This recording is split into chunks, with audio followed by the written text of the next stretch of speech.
What's up, everybody? It's your favorite GoBots, favorite nerd, and today we are looking at Machine Robo's Robo Series, Revenge of Kronos Eagle Robo. I don't know what any of that means, but it's Leader 1 to me. I don't know how all the licensing and all the trademarks and copyrights and all that stuff worked out. All I know is that this is Leader 1, which was the leader of the GoBots for the show that I used to watch as a kid, and the toys that sometimes my cheap aunt would get me for Christmas. Let's talk about his accessories, which I think are really cool for the most part. We'll get in here a little. One is this stand. You know I love a display stand. This one actually comes with a few options. We'll talk about that in a minute. But it has like a shine, like a gloss finish on the stand itself, which looks really good. It gives it a striking look. And then you have all this bit which articulates. You have the swivel here and here. So it's the swivel at the top and bottom of each ratchet. And then the ratchets obviously hinge back and forth. So then you get the swivel, ratchet, swivel, swivel, ratchet, swivel, swivel, ratchet, swivel. You know, but he is heavy, so he will fall off. But, you know, if you get him up there and you get him posed, you know, you're not going to have the slightest issue at all. Pretty cool, I must say. We'll talk about it, the other thing that this can do here in a bit, but that's where it plugs in. Nice secure connection, but with this, 2 ports and 2 holes, so to speak. And then you get this thing, which I'm not crazy about. It has to come apart like this for the transformation bit, but it's 4 pieces, and you kind of get them like this. There doesn't seem to be any paint on them. These slots here are interlocking. And then this tabs in to the top, which kind of sort of puts these pieces together. I wish that these 2 pieces tab together in the back here. That would have helped out a lot, because they're a bit fiddly. And then you have the handle, which you can hold, and then these tabs here also go in to the upper wrist or forearm.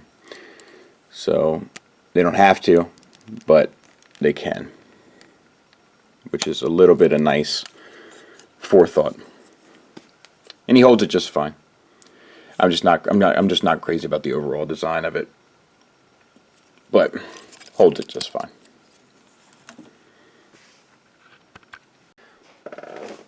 So you take your stand and take this piece off here. Those tabs, I will say, I wish they were kind of locked in better. But once again, you get it posed and everything, it won't be an issue. And then you can take these off here. They tab in here and here, there and there. And then on the bottom, they just tab into the one slot there, but it's secure enough, so that's fine. And this is your base. Now I will say that they also the base will also lock together like this, but I think you're supposed to have it like this. It's supposed to be so they all can line up and all that kind of stuff later on. And I think it's just like this. And then you can put actually I think they're all supposed to. So then this one plugs into the back of here, and then this one plug in on this side, and this one plugs into the back of there. So you have that, and then you can take your little armature,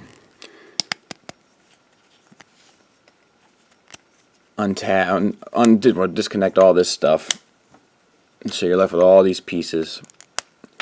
Take your ratchets. They're tight.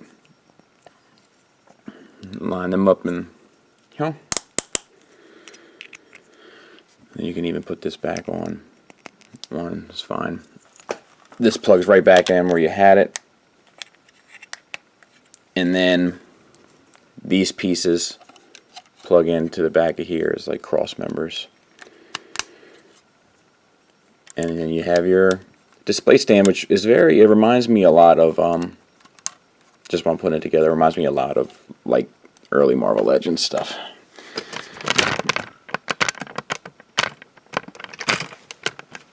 And then you put your fella in front of it. In the picture they have like 2 more of these pieces kind of sitting along here. I think that would have been cooler. I wish they would have included 2 extras. But as it is, they did not, so. There he is. So I'll say he has a good feel and a good weight to him. The materials feel good and all that kind of stuff.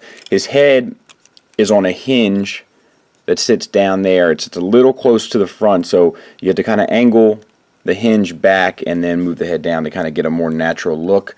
Otherwise, what you have is a head that wants to be a little too close to the front proportionally for my liking. But just a little hinge back, and that's fine. And then the articulation, so you get the hinge forward back, and then you get the ball joint, which is a little loose, I must say, at the top there. On the face itself, you got the gold translucent plastic, and then we got silver paint and red paint over top of the gray plastic, and it's all done exceptionally well. I wish there would have been an alternate face where it looked more like the cartoon, but I think that then you get into copyright issues or whatever, or likeness issues of who owns what. So maybe some third-party company will come along and provide a head that's a little bit better toleranced and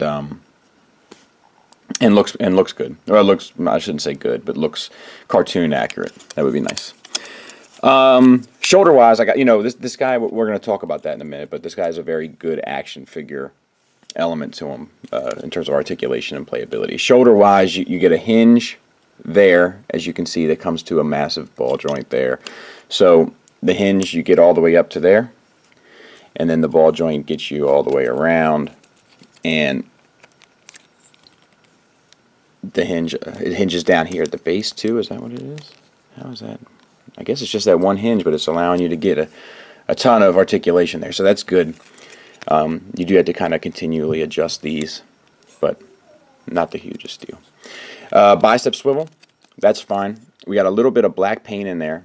Looks good and it's sharp. Double jointed elbow, get you the full Monty, and then you got a swiveled ball jointed kind of wrist down here for transformation. It flips in there, but just really a swivel. The slightest bit up and down maybe. Got some silver paint and gray paint on this die cast piece, and black paint, to be fair, on this middle. And the whole thing has this gloss finish, which is nice. It looks sharp with all the gray parts anyway. But all the paint on the chest looks good, and the chest is die cast. Articulation is the same for the other side of the arm. And we have T-jointed ball joints for hips. Waist swivel's fine. The T-jointed ball joints, I will say, are a little loose.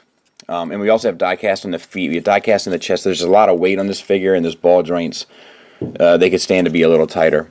Probably some nail polish or whatever would fix that, but I feel like you shouldn't have to. So I'm just kind of pointing it out. Thigh swivel, that's fine. And then you got a double jointed knee system, which gets you, it gets you pretty much the whole thing, I would say. So that's good. Moving down, we have this dark gunmetal here. We have red paint and this gunmetal paint on the pelvis piece as well, which looks nice. I didn't point out. We have this gunmetal paint down here on the bottom, and then this black paint on the die-cast feet, which look good. Speaking of the feet, we have a toe tilt, and it's a ball joint, so we got a little bit of an ankle tilt, and then you get a really a pretty good ankle rocker on that same ball joint as well. Back, little hollow down in here. There are some little hollow spaces I see, like up in there and stuff like that. Not the biggest deal, but just stuff I'm noticing after Combiner Wars. Back of him cleans up pretty well. Blue on the cockpit looks great. So yeah, let's just do some size comparisons and we'll talk about some stuff. There he is with Classics Thundercracker and Make Toys Streetwise. And I just wanted to kind of add the Classics piece so you knew where he fit in. It looks pretty much in line with those, so I think he'll go really well with that collection if you have a collection that's significant in that regard. But let's talk about the Make Toys one a little bit more. There's some real similarities to this, and not just it's not just the Make Toys, the Fans Project too. It's just like this scale that Make Toys and Fans Project kind of do. There's some similarities on the way it feels. And a lot of the ways that the joints look, the hands, for instance, you know, like you got this thumb sticking out there, the 5mm port, the 2 fingers sticking out a little bit further, the 2 fingers curled in a little bit more. That was less than favorable, but you know, thumb, 5mm port, 2 fingers sticking out, 2 fingers curved in, like the line work on the wrist. You know, I'm not saying that the guy who designed this kind of stuff like this and the Stunicons and the Green Giant and all that kind of stuff. I'm not saying that they're the guys who did this. I'm just saying it definitely feels very similar.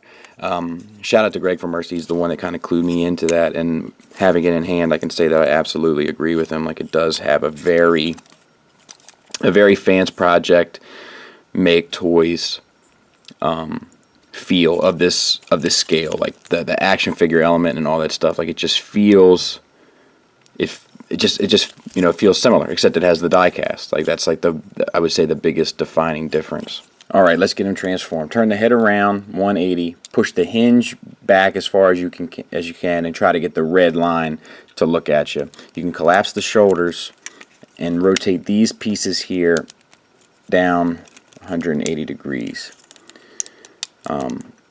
You also want to have these hands tucked in like that. Same on the other side. And then you need to have that peg in that slot, and this peg in that slot. And then these two pieces need to come around and wrap around this area here. In order to do that, get the backpack unplugged. It may have already started coming unplugged because it unplugs from the shoulder at the top and the bottom. And then kind of keep it as far out of your way as possible. Just kind of do your best. And then this is the part that kind of sucks. But you just kind of got to get it in there, and then these pieces tab into the black section, and oh my god, it's already started messing up. Let's see if I can't.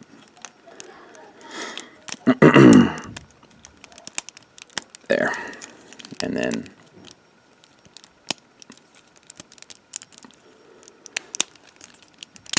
there. That actually went pretty smoothly that time. Hinge down and try to keep that head oriented the best you can. Bring this up and around and lock it in.